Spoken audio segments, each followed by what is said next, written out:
Well, hey everyone, Jessica Coulter here today, and I want to take some time and tell you how to do better on your math homework. So today we're going to go over 3 different tips that I know that if you or your child were to implement them immediately, that you guys would stop losing points on homework and get better grades in math. So before we get into all of that, just want to check in and thank you for being here and just see, if this is something you've ever struggled with or your child has.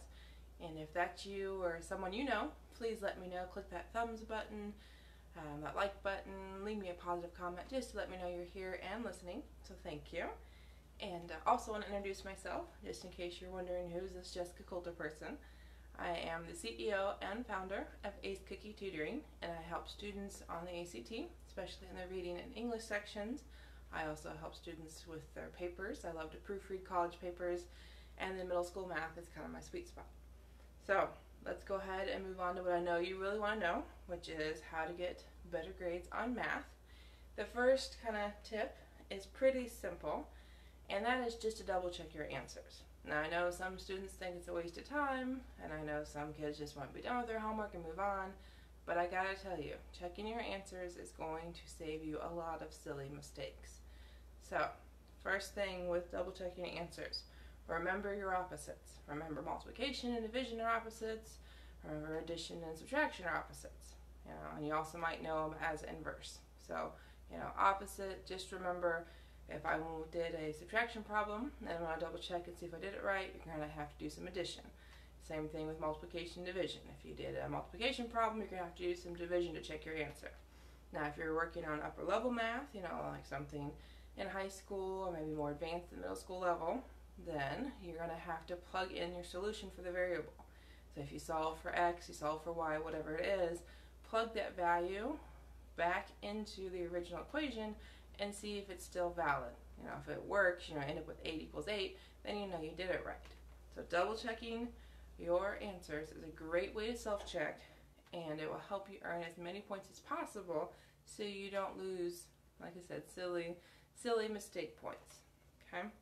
So I have a lot of math tutorials available on my website. You should see the link in the description somewhere, or you can go to acecookie-tutoring.com/tutorial, and there you'll find several different math tutorials. If there's not one there that you're looking for, just send me a message through Facebook, through my website, through email, whatever works for you, and let me know, hey Jessica, I'm looking for some help on this subject, and I'll be sure to make a tutorial for you. So let's move on to the second piece of advice for math homework. So there is a tip that I want to give you on how to correctly do those nasty word problems or those kind of lengthy direction problems for the whole worksheet or for the problem itself, like on a standardized test or something like that. So you have probably, either you yourself or your child has done, like I said, a standardized test like the ACT, or maybe just a word problem in a math class. And hopefully you've realized there's usually way too much information, a lot of unnecessary information to actually solve the problem. So what I recommend is ignore all that unnecessary information. Only focus on what you actually need to do the problem. Okay? So, if there's something about Sally and Joe, or something about 2 weeks ago they did this. Well, we just don't care if all it's asking is today Sally did this and Joe did that. How much did they spend together? That's all we care about. Okay? So the easiest way to ignore all that unnecessary info is to use a pencil to underline, circle, or maybe if you're at home and you like, fun colors, you want to get creative, break out the highlighters and just highlight different things in the problem that you're actually going to use to solve the problem. So again, before we go on, just want to check in. Hope a light bulb is going off for you. Hopefully you're starting to make some connections that you hadn't thought of before. So if this is helping, great. Let me know. Click that like button. Leave me a comment about the first homework assignment or the first tip you want to try. And also feel free to share this video. If there's someone like you, a fellow parent or a fellow student that is really struggling with some math homework, then, let them know, hey, here are some tips to try out. And, I'd love to help them as much as I'd love to help you. So I do have one last tip I want to give you about doing better on math homework, and that is to use your previous math knowledge. So what this means, you might have a math class that is a little harder than your previous math classes, which makes sense because math builds on itself, class to class, year to year, which some people love, some people don't love. But you can always use previous knowledge to solve your current math problems. So for example, something simple here. You have a math problem, 4 times 2. You might have an elementary student, or your child, is an elementary student, and might be going, he just can't remember how to do that, or she can't. Well, think about 4 plus 4 is the same thing as 4 times 4. So your child might take a little longer to get to 4 times 2, but if he or she remembers, oh, 4 plus 4 is the same thing as 4 times 2, so we're getting to 8. So if we did 4 times 2 and your child remembers 4 plus 4 is the same thing as 4 times 2, then your child's going to get the same answer.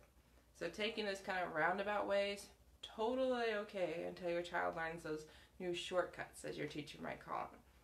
So don't forget, don't just think, okay, well, I'm done with 7th grade, now I'm only going to think about 8th grade stuff, or think, oh, well, that was the way we did in elementary, I don't ever have to do it that way again. If it works, it works. Don't forget about it, okay? So that is everything I have for you. Those are the 3 tips I want to make sure you have. The double checking your answers, to use previous knowledge, and then remember, the second tip is to only use what's really necessary on those word problems or any kind of homework assignment with kind of long, hairy directions. So remember, you can go to my website, see some tutorials, acecookie-tutoring.com/tutorial. Like I said, that link is in the description as well. And I really encourage you guys to go there, whether it's you, mom or dad, or you, for talking to a student. Just go to my tutorials. They're free. They're video tutorials. They give you a lot of practice on things you might have already learned, or it might be a chance to learn something new and kind of advance your math skills. But I encourage you to watch those videos so you all are prepared for e-learning in the fall. Because unfortunately with COVID, depending on where you are in the world, there's a good chance you might or might not go back to school in August. So take the chance now to learn something, keep yourself learning over the summer, prevent the COVID-19 slide, and get used to learning through videos. So thanks so much, guys. We'll see you in the next video.